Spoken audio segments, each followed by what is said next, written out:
Hey guys, happy 4th of July. It's actually the 3rd for me today, and as per usual, I'm a little bit late putting my holiday decorations up. Typically for the 4th of July, I decorate maybe like 7 or 10 days before the holiday, and we were gone all last week, so I kind of missed out this year. But we do have people coming over to our house late in the evening to watch fireworks tomorrow night, so I still wanted at least a couple of things that looked really festive by our back door.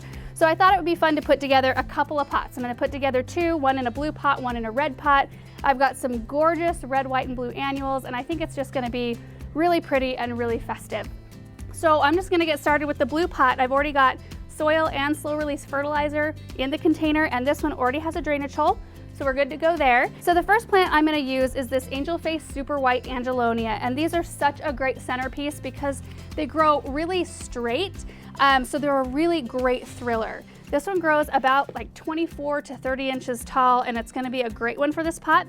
And I'm actually putting these right in the center. Typically I'll design a container with the centerpiece in the back with annuals just around the front and sides, but I'm not exactly sure how I'm going to place these yet, so I wanted to make sure I had something really pretty all the way around. So this is a great one for the center, and it already looks full and beautiful. And then right in the front here, I'm going to use one of these. And have you guys seen these before? This is called a Blew My Mind Evolvulus, and I haven't seen them that much. In fact, it was a new one to me last year, and they have a really true blue flower. I think they're just so gorgeous. I think they're only hardy in zones 9 through 11, so definitely all the plants I'm using in this container are annuals in my area.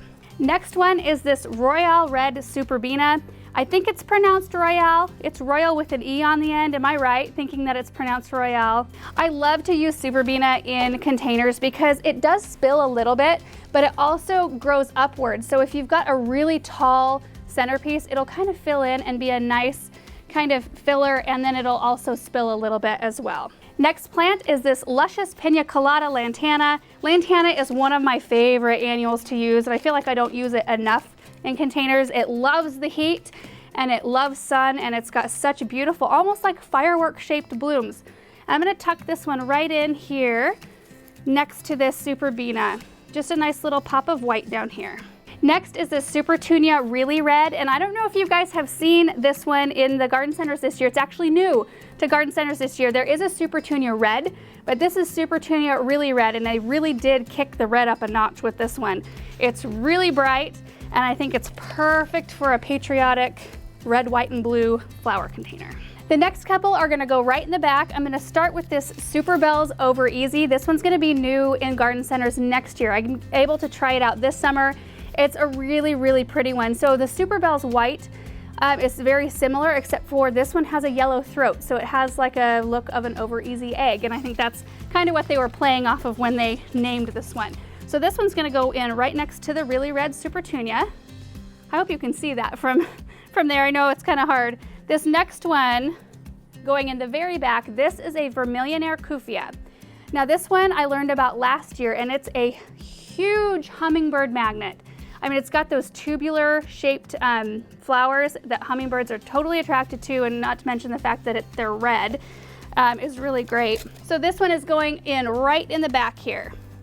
And that one is a really nice filler. It'll kind of fill in the back area here, so even if I were to back it up against a wall a little bit, it will fill in this back area, so you'll be able to see it right in here. So what do you guys think of this one? I'm gonna have to come around the front and see, but I've got one more thing. You gotta have a couple flags, right? That makes it extra festive. 2 flags, 1 flag, I'm gonna come around and see. Oh, I think it's cute. Okay, now on to the second container.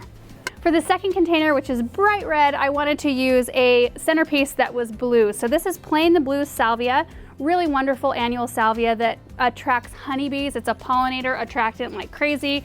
And this is another really great centerpiece plant because they grow upright like 24, maybe to 36 inches or so. Well, that was in the pot tight.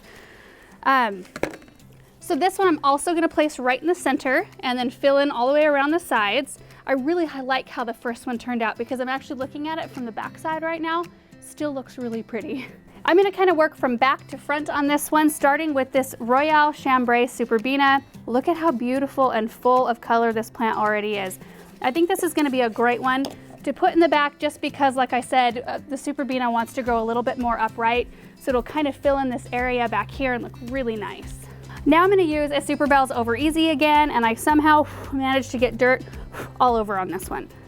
Geez, what a mess. This one's gonna be tucked in right on this side. I think it's gonna be a nice bright pop of white. And every time I put one of these plants in, you guys, I'm making sure to tuck soil in around its root ball, and all the root balls are at the same level, so they all should do really well. And all of these are full sun lovers as well, so both of these containers can go out in the full sun and they'll be really happy. Dichondra Silver Falls. This one is so cool. Such a strictly weeping habit. I just love the way it looks. It's so delicate looking, and that icy blue is perfect. And it really plays with the red, white, and blue theme as well. Another Vermillionaire Cuphea, and this one's gonna go right up here in front. I'm gonna tuck this right up like that. And I think that that's a really pretty texture. I think that these look like firecrackers, so it actually goes with the theme really, really well. Last plant is this Diamond Frost Euphorbia. Love the delicate nature of these flowers. Look at that. It's just like so ethereal and beautiful. And I thought it would look really pretty and kind of like cloudish. I don't know. It's kind of a weird way of explaining it, but I think it's gonna look really pretty right there. And I had enough soil in there to make it around all the root balls. Yay. I love it when I don't have to add soil in around the root balls. Okay, I'm gonna come around front and see how I like this one. Oh yeah, that's really pretty, especially when this Superbena grows in back here and you can see a little bit more of that dark blue. I think it's just perfect. All right, so now I'm gonna go place these containers somewhere where our guests will be able to see them as they arrive to watch fireworks at our house tomorrow night. And I hope you guys enjoyed seeing them come together. I know it's a little bit last minute, but I always love to do containers. I could do them every day of the year, all day long. I just love it. So I hope you all have a really fun and safe 4th of July. Bye.